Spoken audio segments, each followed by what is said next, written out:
Hello, Obaidul Quader ওরফে কাউয়া। এতদিন পর মনে পড়লো তোর আপার কথা, তাই না? স্যারেন্ডারের কথা বলছি নিউজ চ্যানেলে, এখন ফোন দিলি এই কথা শুনে।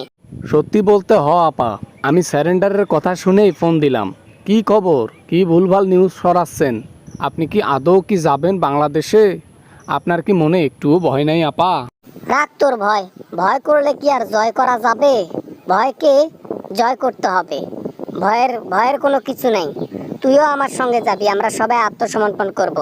না ম্যাডাম, সরি, আমি যাইতে পারবো না। শেষ বয়সে এসে ওই জনগণের ওই হাতের মধ্যে ওই সুদলিং পঙ্খে আমি আর উপরে যাইতে চাই না। দরকার নেই, আমি দেশে যাচ্ছি না ম্যাম।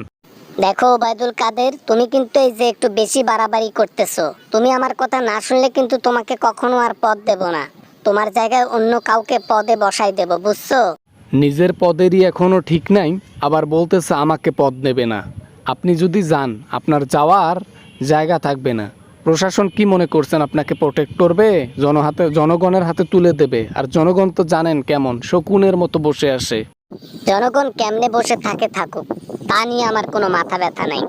আমার মাথা ব্যথা হলো আমরা সব নেতা যায় আত্মসমর্পণ করব, আমাদের জন্য খিচুড়ি লীগের পোলাপানরা লড়বে। এখন আর আগের দিন নাই। এখন আপা বদলে গেছে দিনকাল। আগে খিচড়ি দিয়ে কাজ চালাইতেন, লোক চালাইতেন। এখন তারা বিরিয়ানিও খাইতে চায় না। ওই যে প্রশাসন ধরে নিয়ে যায় যে। বেটা, যাওয়ার আগে টেনশন দিস না, টেনশন বাড়াস না। ওবায়দুল কাদের ভাই আমার, তুই আমার লক্ষ্মী ভাই।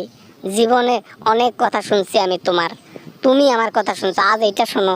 আমি তোমার পায়ে পড়ি লক্ষ্মী বোন আমার। আমাকে তুমি ডাইকো না।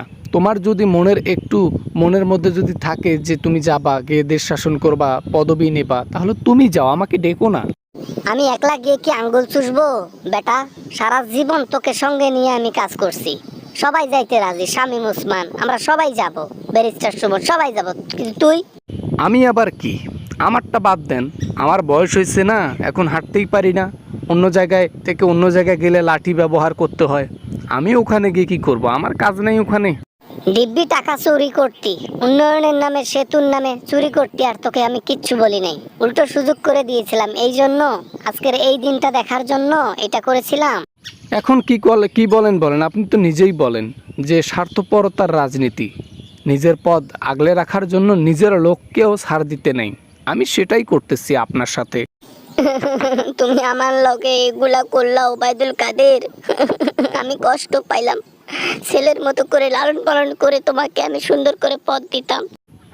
হ্যালো, নেটওয়ার্ক সমস্যা। ওই বন্যার জল চোখ দিয়ে ফেলাইলে আমি ইমোশনাল হব না। নেটওয়ার্ক সমস্যা তো রাখলাম।